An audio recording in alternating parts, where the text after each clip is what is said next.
All right. Hey, welcome. I almost said good morning from the office, but this is not it. This is a new show launching for 2017. I'm your host, BKP. You're watching Under the Gold Dome. We have the Gold Dome there behind us. We're going to, every day from 11:30 to noon, we're going to look into a 30-minute program, 5 days a week, the 2017 Georgia legislative session. So we're going to work on that every day. We're going to have different guests, different senators, different representatives. We're going to be looking at different bills, all the above. And my guest today, thank you for viewing out there. Our guest today is State Senator Josh McKoon. Senator, are you with us? I am. How are you, sir? Happy New Year.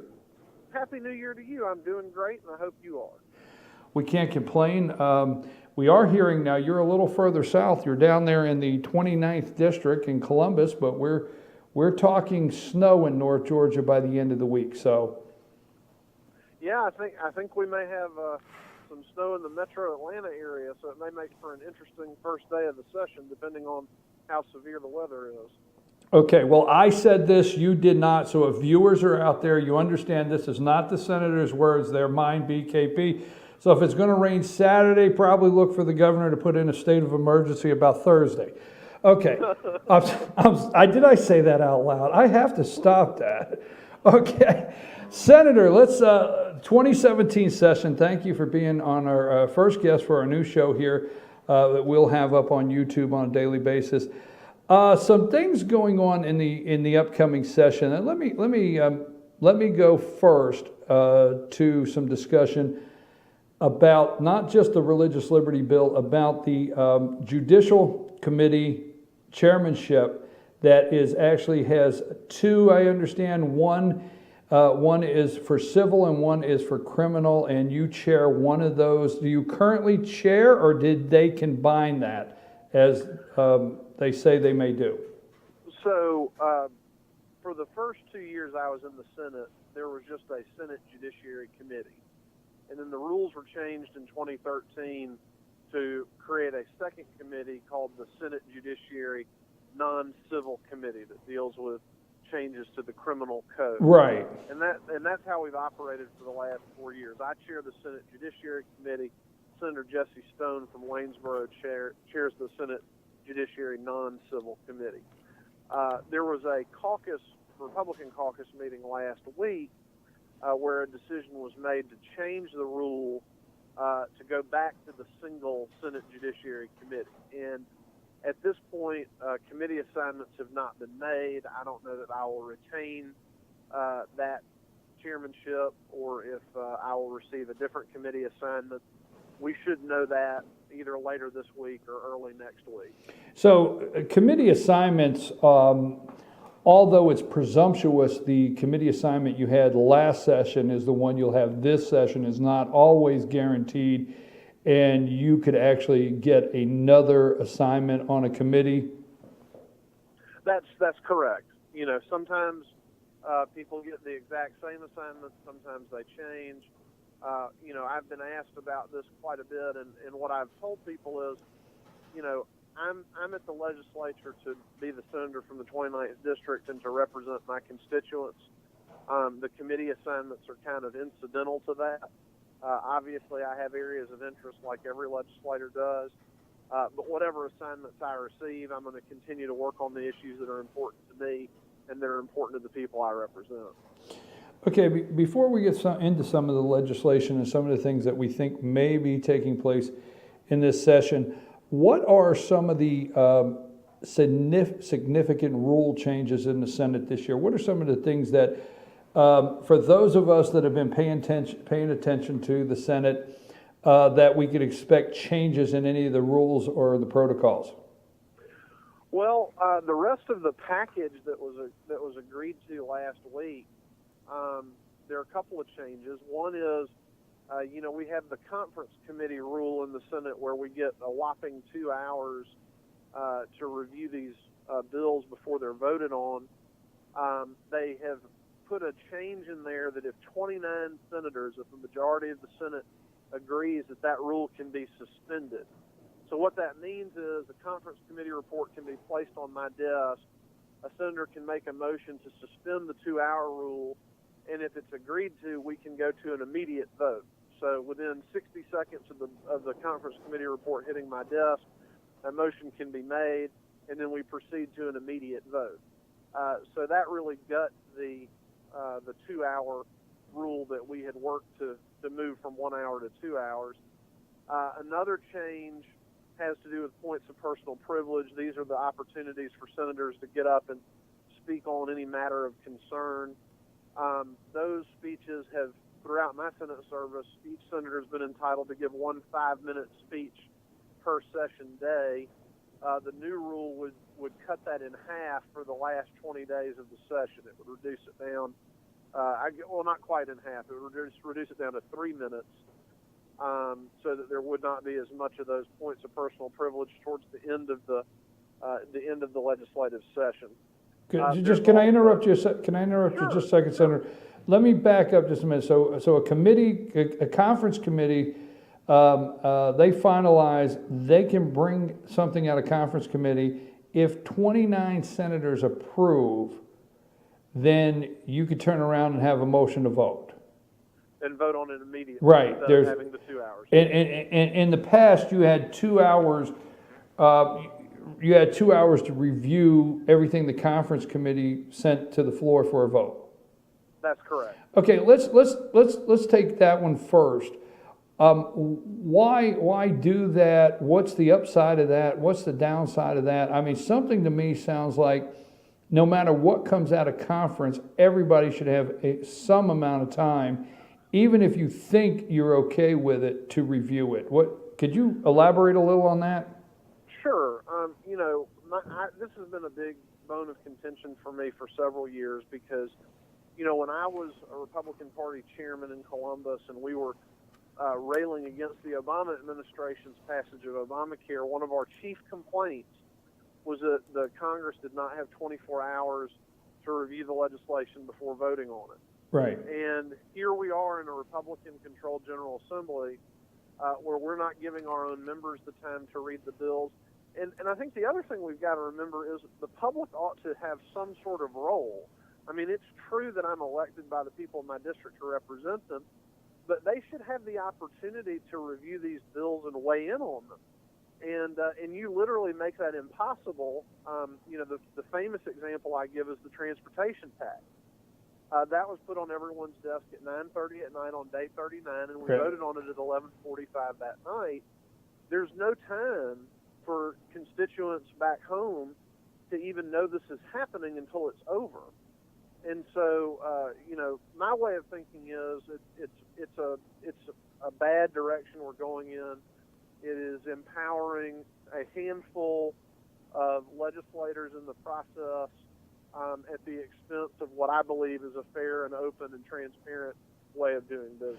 All right, so not to get stuck in the weeds on this, we've got a lot to do today, but I have several senators and representatives that will text me and say, because I watch on the House and Senate TV, and they'll text me and say, this just came out of committee, getting ready to go for debate and a vote. So you might want to tune in. So that could be, I don't have enough time to tune in to see no debate and straight to a vote?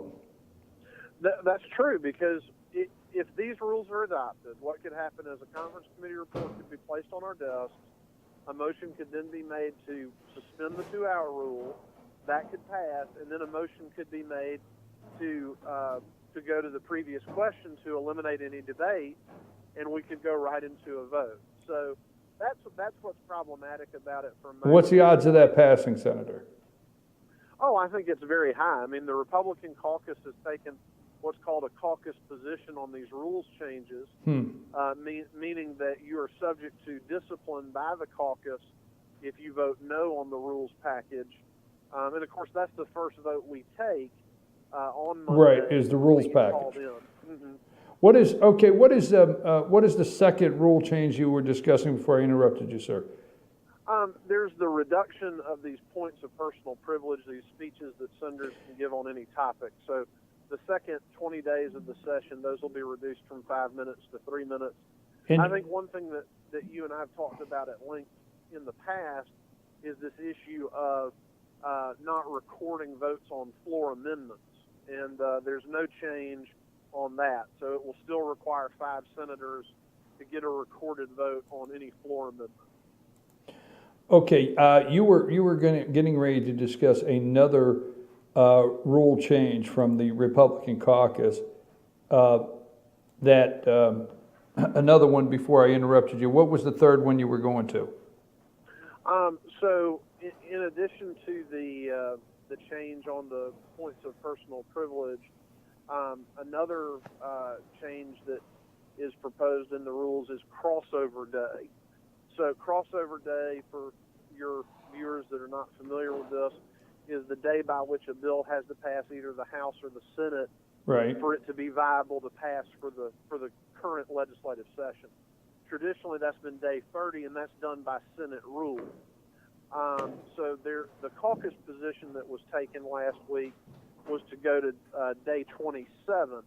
Now, I think that's subject to some negotiation with the House, so it may not be day 27 in the package we vote on Monday, but there's definitely a push for crossover day to be earlier than day 30, and I think you can expect it will be earlier than day 30. Whether it's day 27 or day 28 remains to be seen.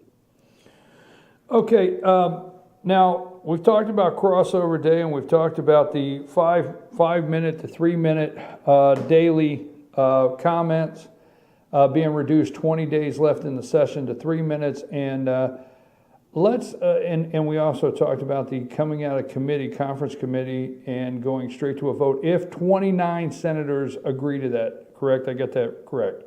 29 senators. That's correct. Okay. That's correct. All right, let's move with what little time we have left. What are some of the pre-files or some of the top pieces of legislation you are going to be in front of, or signing on to, or co-signing and sponsoring? What are some of the things that you see as the upside this year that you're working on? Well, I definitely think we will continue the debate on religious freedom legislation this session, and trying to pass a state version of the federal Religious Freedom Restoration Act. I think, I certainly intend to come forward with a bill having to do with in-state tuition for illegal aliens, and making sure that that's no longer allowed. So those are a couple of the ones that I will definitely plan on working on. Well, let me ask you a pretty candid. You and I, we've been talking about this for years now, and we have, and I've been to several things that support the religious liberty bill. But let me just ask you candidly like this: why waste your time? And don't take that wrong, because I understand if it's the right thing to do, it you just keep going at it, and I respect that, Senator. But what I'm saying is, if a religious liberty bill, knowing that Governor Deal will probably just veto something you can get, do you think you can get something up that is veto proof, that you can overturn a veto? So why work so hard on it this session? And don't take that wrong. I'm just kindly putting it out there, because I know some people might be thinking that. No, I think that's a very fair question, and I think it begs a larger question, which is, what do we do about what I would refer to as the conservative agenda? Whether we're talking about campus carry legislation or further broadening Second Amendment rights in the state. That was also vetoed by Governor Deal, but Speaker Ralston seems to be suggesting that we'll be bringing that back forward. What about greater educational choice? If you look at all the red states around the country, Georgia lags far behind in terms of educational choice. I think we could make the same argument about each and every conservative initiative, initiatives to increase ethics and transparency in government. All of these are bills that have been offered by members that have been frustrated by committee chairs or by Republican leadership. And so, if we say that because it's hard to pass, we're not going to work on it, then there's not a whole lot left for us to work on, to be completely frank with you, because, I can go down the list of issues and point to you different members who have brought forward bills. Senator Judson Hill last year brought a bill forward to reduce Georgia's income tax, which I think every Republican member of the House and Senate at one time or another has campaigned on reducing state income tax. He wanted to move it from 6% to 5.4%, a very modest change. We couldn't get that through the legislature. So, I think you just got to keep working on these issues and trying to bring it to the public's attention, trying to continue to do everything you can to draw attention to it, to try to get something done. And I think that's true on all of these issues. A couple things here, Senator. One, let's just say the governor, are you hearing anything where his legislative agenda, what he's looking to see accomplished in this session? And let me just say this before I get to that one. Let me back up. What's known as the hospital bed tax, I understand that's due. What do you think will happen where the hospital bed tax is concerned? I think you can expect to see that bill move probably next week. I mean, I think you'll see it move through the process very quickly. In 2013, my recollection is we voted on that in the Senate on day 4. So I think it will move through the process very, very quickly. The governor's office is putting its full weight behind it. It has a tremendous budgetary impact if it's not passed. So I think you'll see that pass, and I think you'll see it pass very swiftly and early in the session. So you look for that to continue, that to be continued? Yes. I mean, I think there are a number of us that, have reservations about that policy, but I think there'll be a clear majority to continue it. Okay, on the budget side of the question, last year we are seeing increases in revenue, obviously tax revenue in the state of Georgia, and we're also seeing increases in the spending side of that budget. Now, that being said, last year, I'm going to call it during election season, many candidates, incumbents, when talking about the increase in budget spending, we would hear, we're just now getting back to the levels of blank. You know what I'm saying? We're just now getting back to the levels of spending before the crash. So that was the kind of reasoning for an increase in the budget. Talk a little bit about what you think were the budget's concern this year, and what do you think we're going to have as far as this size budget, because there's more hiring also. The state is hiring more people. I'm seeing things like that. So what say you were those concerns? Well, there are definitely budget increases that are driven primarily by two factors. The enrollment in our institutions of higher education, both public colleges and universities and the technical college system, and then our contribution to Medicaid. And as the state grows, and we've seen a lot of growth in the last year here in Georgia, those expenses increase because you have more people in the population enrolled in school. You have more people who are enrolled in these government-funded health care programs. And I will say that the governor, I think, responsibly, since his first year in office, has reserved money to our strategic reserve, which when I was elected in 2010, we were down to 2 days worth of operating funding in that strategic reserve. So that's where some of that money goes. But, our revenues are projected to be up again right now, even up over and above. We've experienced a significant increase 2016 versus 2015. A lot of that has to do with the $900 million tax increase for transportation. But even if you factor that out, there's been enough growth in the state economy that we've seen a significant revenue uptick. So this year's budget will probably be the largest budget in the history of the state because of the revenue increases. And I would expect you would see the increase in spending really going in 3 places: colleges, universities and technical colleges, Medicaid, And then I think you'll see the governor put in a specific 3% across the board salary increase for K through 12 teachers. We passed something along those lines last year, but it was more of a pass-through grant, and a number of systems did not actually wind up attributing that to teacher pay. So I think you'll see the governor put it specifically in the budget so that it goes directly into teacher pay. Those will probably be the three big-ticket items where you'll see that additional revenue being spent. Yeah, I was just going to say, I've seen some reports that the increase in teachers' pay in the last budget, there's some concerns that some of that, or the good amount of that, did not go to the teachers. It went in other areas. So you're saying this year there would be a provision that makes sure it is directed to the teachers?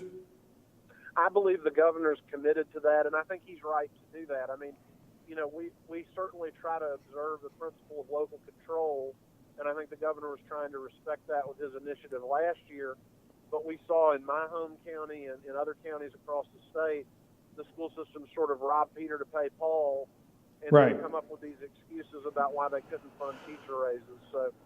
So yes, I think you'll see some specifics in there. Senator, I have two brief minutes here, so I want to wrap up by asking you, do you see any of the pre-filed legislation that you have your eye on, that you're interested in or may concern you, or we should keep an eye on? I don't know that this is a pre-filed bill, but I think the one thing we haven't talked about today that everyone should pay attention to is the debate on casino gaming. Mm-hmm. People would be making a big mistake to assume, well, Georgia's the Bible Belt, there's no way casino gaming will pass. There is an enormous amount of money being spent to push this through. There are dozens of lobbyists that have been hired by the various casino companies. And so if you're concerned about casino gaming, you really need to buckle your seatbelt, pay attention during the session, let your legislators know, because that is going to be a very big issue starting next week. Obviously, this is on the other side of the Capitol, but what about English as a constitutional, amending the Constitution to make English the official language, not just the official language? Any hopes of that being in this session? Well, I have heard some rumblings that there may be a move in the House to move that amendment forward. And so I'm sort of taking a wait and see approach on that issue, because obviously we've shown in the Senate we'll pass it. So hopefully we're going to see that materialize in the House. And then when it comes over to the Senate, we can pass it again and give voters the opportunity to weigh in on that next year. Senator, I appreciate it. You always take time to be on our show with our viewers, and you give us great information. When does session start? Is that the 10th? It's Monday, January the 9th at 10 a.m. We will be starting. Monday the 9th, session starts. Senator, you have a great day. I've got to run, and we appreciate it, and thank you, and we'll have you back on real soon. Thank you so much. Okay, that's State Senator Josh McKoon. Before I close, I just want to make a couple comments on our show Under the Gold Dome. If you would like to be on our show, you send me a text, 706-889-9700, or email me, chief@fetchernews.com. If you want to send me information about legislation that you see filed down there in Atlanta that you want to go over and talk about and work on, you get with me.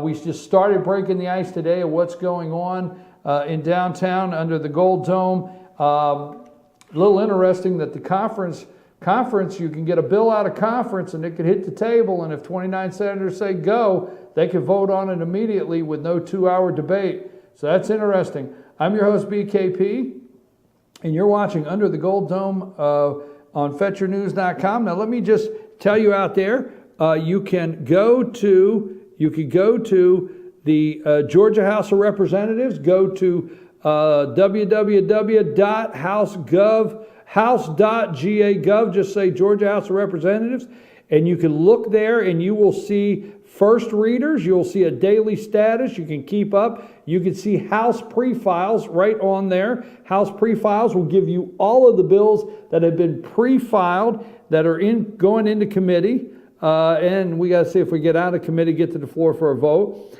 And then you can also watch You can also watch when they're in session, the live daily. You can watch it right here on the internet. You can watch live every day. You will be able to find it on the internet. It's House TV, and then the Senate has Senate TV. I'm your host, BKP. We're going to go. When we come back, we're going to do some North Georgia news. We're going to go over some things in North Georgia that are going on before we close our broadcast day. And by the way, before we close, in the next minute, you will have the 115th Congress, and also Ford cancels Mexico plant, will create 700 U.S. jobs in vote of confidence in Trump. What do you say? Take us to break. We'll be back in about 4 minutes.